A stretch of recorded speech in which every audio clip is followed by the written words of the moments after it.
Tonight, a coordinated drone operation eliminated $32 million worth of Russian military aircraft in under 43 minutes, and the entire operation cost less than what Moscow spends on a single interceptor missile. What we're witnessing isn't just tactical success. It's a fundamental demonstration of how low-cost technology is rendering traditional military doctrine obsolete, and why Pentagon planners are paying very close attention to what's happening over Crimea. Good evening, my name is Robert Harrison, independent journalist. Tonight I'll analyze how Ukrainian drone strikes against Russian military airbases in occupied Crimea, expose catastrophic vulnerabilities in conventional air defense systems, vulnerabilities that have direct implications for American force protection, NATO planning, and future conflicts with near-peer adversaries. Let's start with what actually happened, because the operational details reveal something critically important about modern warfare. On June 28, 2025, Ukrainian security service drones struck the Kirovsky military airfield in occupied Crimea. According to Ukrainian intelligence, the attack destroyed Mi-8, Mi-26, and Mi-28 helicopters, along with a Pantsir S-1 air defense system. Just days ago, on November 28, Ukrainian forces hit the Saki airbase, destroying Orion strike drones, Tor M2 and Pantsir S-1 air defense systems, and a command and control facility. In August, another strike on Saki destroyed one Su-30SM fighter jet valued at $43 million, damaged another, and hit 3 Su-24 bombers along with an aviation weapons depot. This isn't random harassment. This is systematic degradation of Russian air power in Crimea, and the pattern reveals sophisticated operational planning. But here's what makes this strategically significant. These attacks succeeded despite Russian air defenses that, on paper, should make such strikes impossible. Let me explain the problem and why American defense planners should be deeply concerned. The Pantsir S-1 system, which costs approximately $25 million, is specifically designed to counter drone threats. It can theoretically track a tennis ball at 20 kilometers and engage targets at altitudes up to 15 kilometers. The Tor M2 mobile air defense system, another $25 million platform, provides overlapping coverage with advanced radar and fire control systems. Russia has layered these defenses specifically to protect high-value assets like fighter jets and strategic infrastructure. Yet Ukrainian drones, built with commercially available components and costing between $20,000 and $50,000 each, are systematically penetrating these defenses and achieving mission success. The cost asymmetry is staggering. Ukraine is spending less on an entire attack package than Russia spends on a single defensive interceptor missile. According to recent reporting, the Saki attack involved coordinated swarms that saturated Russian air defenses.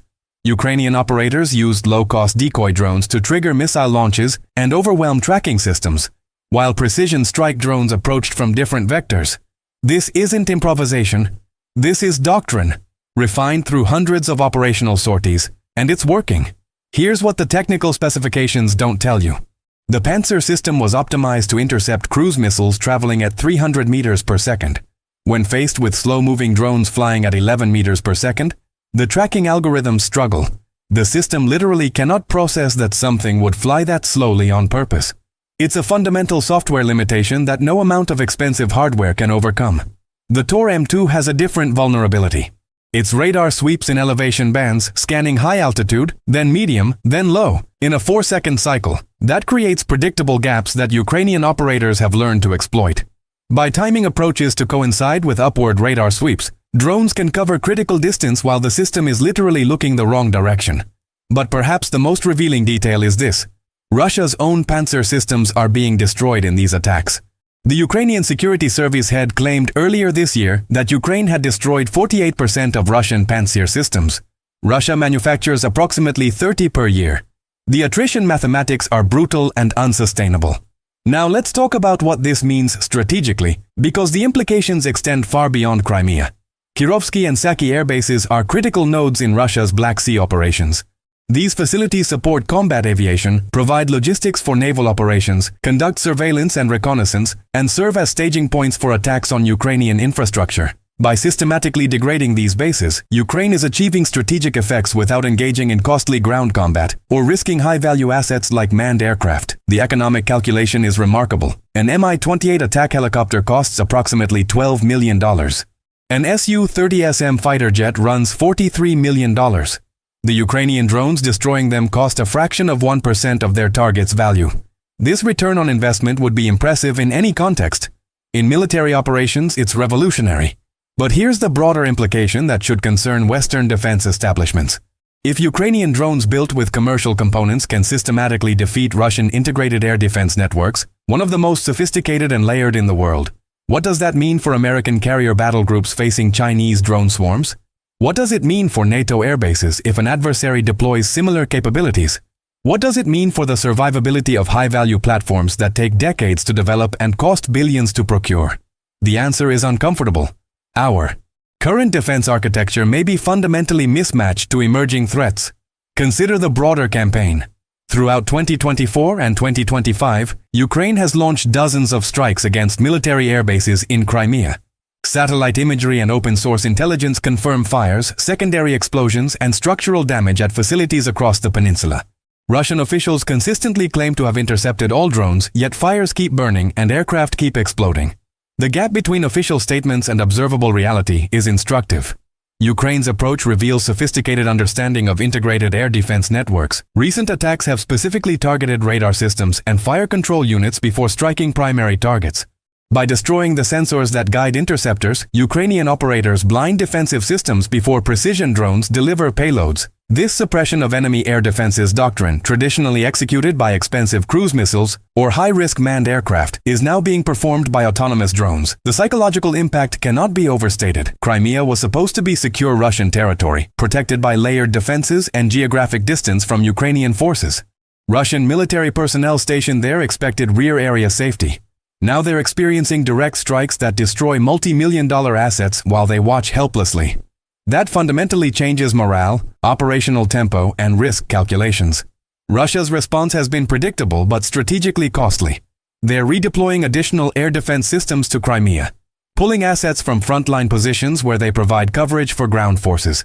Every Pantsir or Tor system protecting an airbase is one less protecting troops facing Ukrainian artillery and HIMARS strikes. Moscow faces an impossible dilemma: protect strategic assets in the rear or maintain tactical air defense at the front. They cannot do both effectively with finite resources. The implications for American defense policy deserve serious examination. We've invested hundreds of billions of dollars in platforms designed for traditional aerial threats.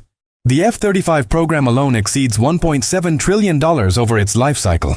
Aircraft carriers represent investments exceeding $10 billion per battle group. But if coordinated drone swarms can overwhelm their defensive systems using commercially available technology, what does that investment actually buy in terms of real deterrence? The Pentagon is watching these operations closely, and some conclusions are unavoidable.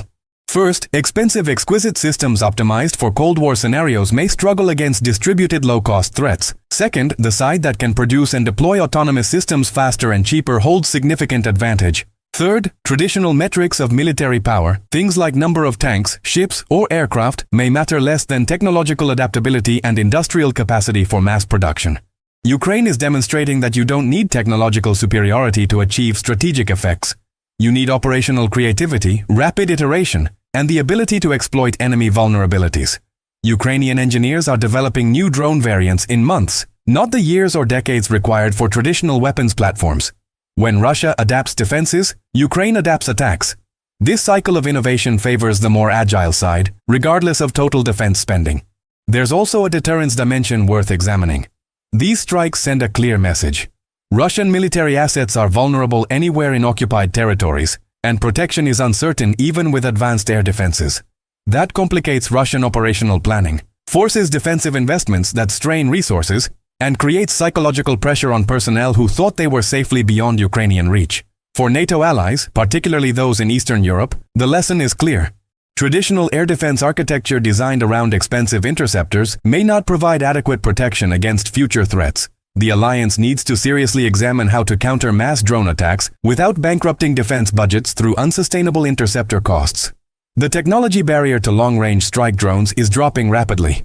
Ukrainian engineers built these capabilities using commercial components, open-source flight controllers, and clever engineering.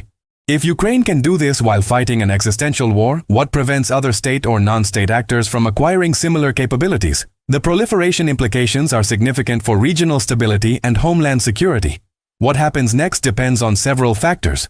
Can Russia develop effective countermeasures faster than Ukraine iterates attack methods? Can Moscow sustain the industrial production needed to replace destroyed systems while maintaining frontline operations? Will Ukrainian drone production capacity continue expanding with Western support? And critically, will NATO defense establishments learn the right lessons and adapt procurement accordingly? The evidence suggests Ukraine will maintain pressure on Crimean military infrastructure. The operational pattern is established, success rates are high, and strategic value is clear. Each destroyed aircraft and damaged facility degrades Russian combat capability while avoiding the human and material costs of traditional military operations. For Russian forces in Crimea, the situation is deteriorating. They're losing expensive assets to cheap drones, suffering morale effects from persistent vulnerability, and watching their supposedly secure rear area become a combat zone. No amount of propaganda can hide burning helicopters or explain why advanced air defenses keep failing. The broader lesson transcends this specific conflict. We're watching asymmetric warfare evolve in real time, with implications for how military power is projected, how defenses are structured, and how conflicts will be fought in coming decades. The side that adapts fastest to these realities will hold decisive advantages. The side that clings to legacy platforms and traditional doctrine will find its expensive systems increasingly obsolete. Ukrainian operations over Crimea aren't just tactical successes. They're proof of concept for a new approach to warfare that prioritizes mass, speed, innovation, and cost-effectiveness over technological sophistication and platform expense. That paradigm shift should concern anyone thinking about future conflicts with adversaries who can mass-produce autonomous systems and exploit the mathematical advantages of asymmetric cost ratios. The question isn't whether this represents the future of warfare. The evidence is clear that it does. The question is whether Western military establishments, with their decades-old procurement processes and institutional cultures, can adapt before the next major conflict proves they haven't. Based on what's happening over Crimea, that adaptation is urgent and overdue. That's the analysis for tonight. Thank you.